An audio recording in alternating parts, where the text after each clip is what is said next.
today we have Matt Al, known to everybody as Matt Al, Tabaleng Matela. She is with Metro FM, as most of you know. Unfortunately, Jared this week is extremely busy. He's got gigs from here to to the Karoo. So he unfortunately has not been able to join us this week. But it's also good because today we're actually just catching up with Matt Al to understand where she's at with her process in terms of the portfolio that she wants to build. And last week when we chatted with her, we spoke about the fact that she's now wanting to purchase a third property, which I then said to her when she asked me about how to raise the capital for it. I said to her the best option then is to go with the future rental product that Absa has.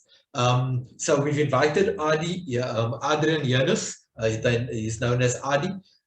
We've invited him to come and chat with us today, and we'll have a conversation around Matt Al's purchase of her third property, and he'll give us some guidance in terms of what the best structure is and how to access their product called future rental income product, and whether that product is actually the best product for her. Maybe it's not, maybe I was wrong, but Adi will let us know. So okay guys, so let's have that conversation.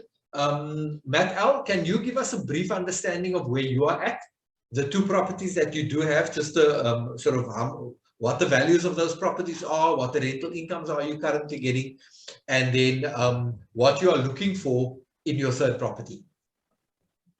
Okay. Hi, Nigel. Hi, Ivy.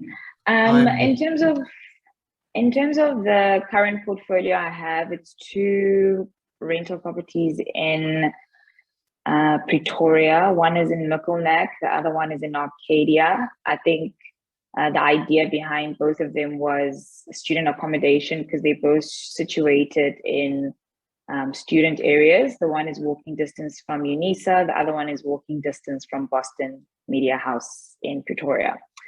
The value of the 2, both below $500,000.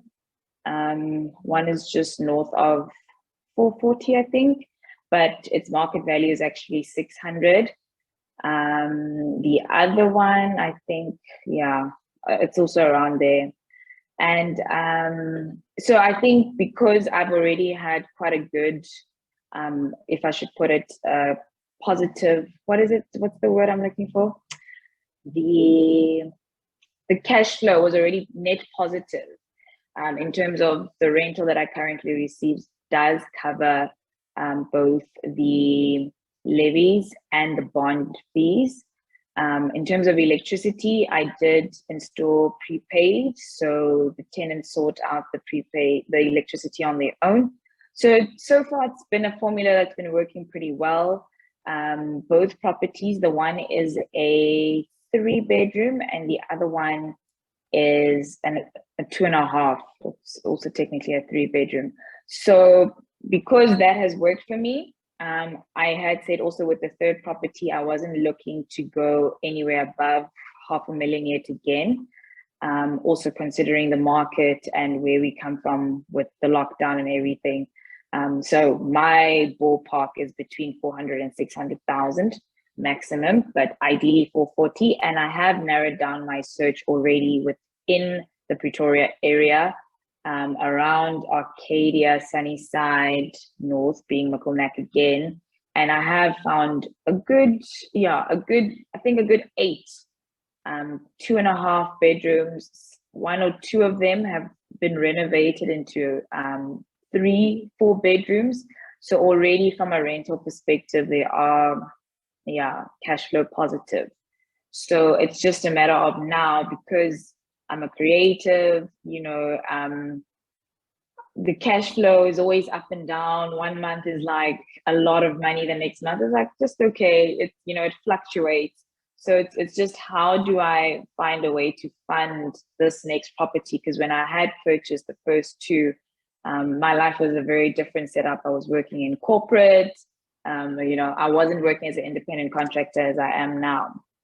So it's also just finding the best financial solution for me.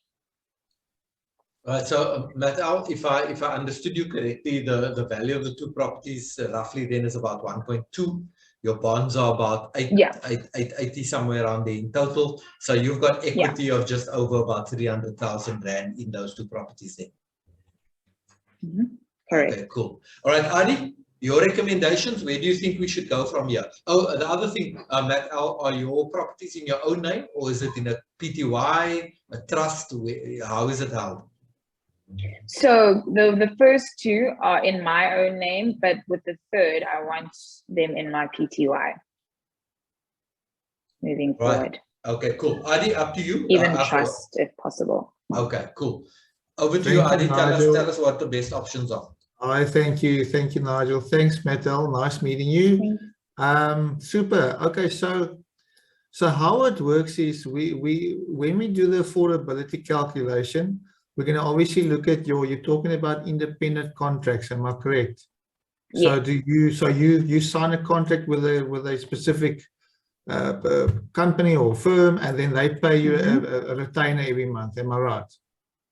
Yes, pretty much. Okay. So and that's obviously paid into your bank account. Yes. Okay, and this contract, is it a yearly contract, or is it a 5-year contract? How does it work? It's a yearly contract, okay. And over and above that, there's a lot of gigs that we do as DJs and stuff. So we just invoice for that as well. Okay, so what happens is we look at the last 6 months. So you've got a fixed contract. We will require a fixed contract, and then obviously we're going to look at all the invoices you receive. Obviously you've got the fixed contract income that you're receiving, and then additional invoices. That's fine. We're not going to really need financials. How does your tax work? Do you do a provisional tax, or how do they take the tax off those invoices? They take the tax off the invoice already. So. Okay, so that's straightforward. So then we work on the last 6 months. What we do is we take the highest month and the lowest month, and we divide the rest out of 4. So sometimes if you've got 2 months that you had a high income, that'll help your cash flow in terms of how they're going to look at affordability. In terms of the student accommodation, that rental, is it also just monthly that you receive the rental? Yes, it's every month. I've had the one property for 3 years. Okay. 4 years actually, the other one for 3. Do you have 12 months contracts with those tenants? Yes, lease agreement. Okay, wonderful. So what we do is we're going to need those contracts, and what we do is we look at 80% of the lease income. So if you've got the rental, the 12 months rental contracts, obviously it's also paid into your bank account. We will then look at the 80% of that rental as a sustainable income. All right. So then what we do is, with you buying this third property, we're going to do what they call a TPN report. Normally what we do is when we submit the application, if there's enough cash flow in your contract income and the lease income, we might not even need the future rental income, but that's a booster. So then we can use 80% of, we can also then use that as a future rental income to boost the affordability. So in terms of you buying in the PTY, that's a new PTY you want to create, am I correct? Yes, specifically for my property. So what happens there is that's a brand new PTY. So the affordability will purely be on you as director. I gather that you'll be the only director, am I right? And you'll be the 100% shareholder. Yes. Okay. So then if you then buy that property, the bank will most likely only look at 80% of the purchase price. So let's say the property is 500,000. We'll most likely look at 400,000, but we will apply maximum. I always apply for 100% loan application. And then, we can just see what the bank will offer us. So in that case, you must just remember, going forward in that PTY, you'll have to then keep financials, because you're going to start getting rental income on that PTY. And eventually when your portfolio grows, we're going to look at your financials of the PTY and your personal income and expenses as being the director of the company. Because remember, we've got the National Credit Act, and we got and inside and outside of the NCA. So depending on in cases where a PTY is self-sustainable and there's good profits and there's good payment ability, then we don't really always have to look at the director for affordability. Then we'll base it on that income of that entity. But in your case, that'll only come way after a few years when your portfolio starts growing. So if we then have to, we could maybe then gear some equity in the existing properties, not ideally, but tell me those properties, where are they bonded, those two properties? Both with FNB. Are they both the FNB? Okay. So we could in essence look at your rate and see what switch we can do. I mean, that will only be able to look later on. But tell me, are you renting at the moment as well? Where I stay? Yes. Are you renting there? No. Where you living? Okay. So the two properties that you're getting a rental on both those properties, am I right? Correct. Okay. So, and are you living in one of the properties? No. Okay. So are you renting somewhere? Are you staying with your parents, or how do you? I just want to determine your living expenses. Are you paying rental? Oh, you mean where I stay? Yes, where you stay. Yes. Okay, so you must just remember that rental that you're paying is also obviously part of your expenses and whatever other expenses. But you know, when we do the affordability calculation, we will have that discussion regarding that. So, okay. So in this case, yes, if needed, you do qualify for future rental, and then we can base the affordability, because although you're buying it in a PTY, it's still part of your portfolio. So we can still do a future rental on the affordability. But that, you know, if they do it, let's say for argument's sake, they do a TPN report and they say, okay, the rental is $5 a month there, credit might say, okay, after our comparable rentals, they might say, okay, you know what, we are prepared to look at 3,500. So that 3,500 can be then added to the income to work out the affordability on the total transaction. Yeah. Okay, so Adi, if I'm hearing you correctly, and I'll just, for my own edification, and hopefully that then for the audience that are listening to us, so you first look at the current rental incomes of the first two properties.